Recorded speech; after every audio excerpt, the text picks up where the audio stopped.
मतलब थोड़ा सा हमें दृढ़ होना पड़ेगा, दृढ़ होना पड़ेगा, हठीला स्वभाव रखना पड़ेगा। इसीलिए माला दी जाती है कि आप नंबर से जप करो कि आज 11 माला, आज 21 माला, तो हमारी बढ़ोतरी होनी चाहिए। ऐसा नहीं कि आज 11 माला किया और 2 दिन बिल्कुल नहीं किया, ऐसे भजन नहीं होता। आज 11 माला किया तो कल अगर 11 से ऊपर नहीं कर सकते तो 11 तक तो पहुंचूंगा ही। कैसी भी प्रमाद स्थिति हमें नहीं लानी कि भजन छूट जाए। और ऐसे जो कल करेंगे वो बात बड़ी प्रमाद वाली लगती है। काल करे सो आज कर, आज करे सो अब, पल में परलय होएगी, बहुरी करोगे कब। कल के लिए टालना ये प्रमाद स्थिति है। इसलिए भजन को आज वर्तमान में करना सीखो। राधा राधा राधा राधा राधा तो हो जाएगा। और कल के लिए टालोगे तो कल कभी आया नहीं और आएगा भी नहीं। आज हम मौज ले लेते हैं, मनमानी आचरण कर लेते हैं, और कल हम संयम से चलेंगे, कभी नहीं चल पाओगे। संयम से चलना है, आज अभी इसी क्षण से ब्रेक मारो और संयम से चलो तो गाड़ी जो है भगवत मार्ग में चल देगी, नहीं तो संसार की तरफ जा रही है। बहुत होश में चलो, बहुत कम समय रह गया है। मनुष्य जीवन 70-80 वर्ष का, 90 वर्ष का, 90 तो मुश्किलें कोई पहुंचता है। अब तो ऐसे रोग हो गए कि जवान जवान लोग जा रहे हैं। दिल फेल हो गया तो फिर कहीं high blood pressure, low blood pressure, sugar, क्या क्या सबके हो रही है। कलयुग का कुछ प्रभाव ऐसा है कि कोई शरीर बिरला ही होगा जो स्वस्थ होगा, नहीं तो दवा तो कुछ न कुछ लेनी।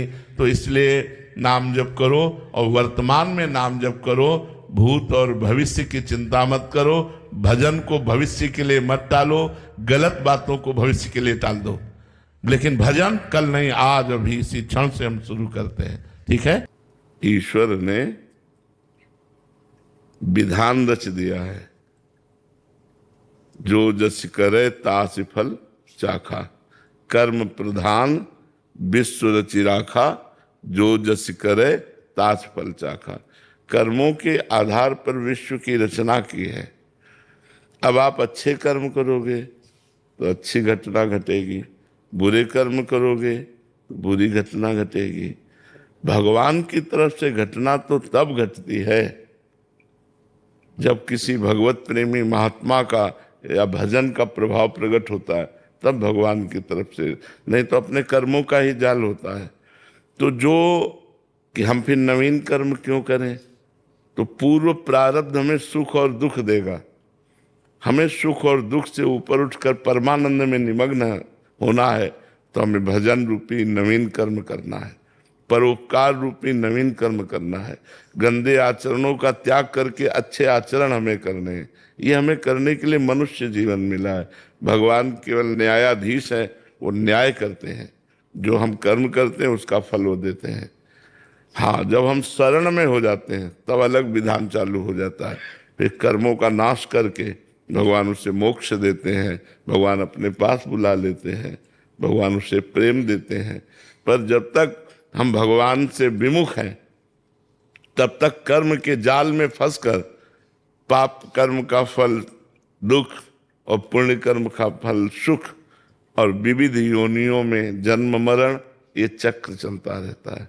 इसी चक्र को रोकने के लिए भगवान ने कृपा करके हमें मनुष्य शरीर दिया है।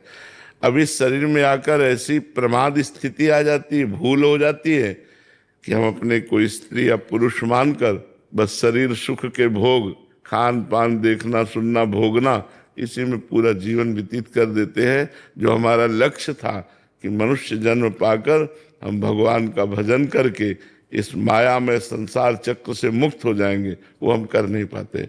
फिर अगला जन्म हमें पशु पक्षियों का क्या मिले।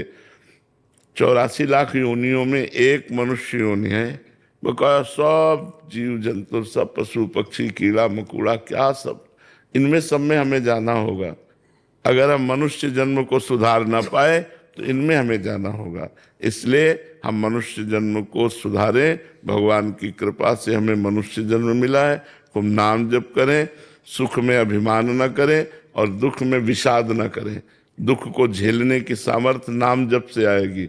जितना राधा राधा राधा नाम जप करोगे उतने आपका हृदय पुष्ट होगा।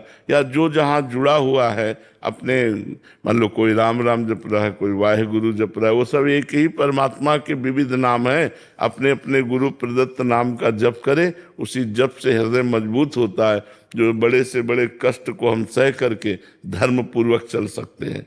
इसलिए नाम जप करो। भगवान किसी के प्रति कभी भी कोई अन्याय नहीं करते, या भगवान कभी किसी के प्रति कोई घटना नहीं घटाते। हमारे कर्म ही घटना घटाते हैं, सुखद या दुखद। भगवान का एक अलग डिपार्टमेंट होता है, शरणागति। जब हम भगवान के शरण में हो जाते हैं तो भगवान पक्षपात कर लेते हैं, हमारे सारे कर्मों को मिटा करके मुक्त कर देते हैं, मोक्ष प्रदान करते हैं या प्रेम प्रदान करते हैं।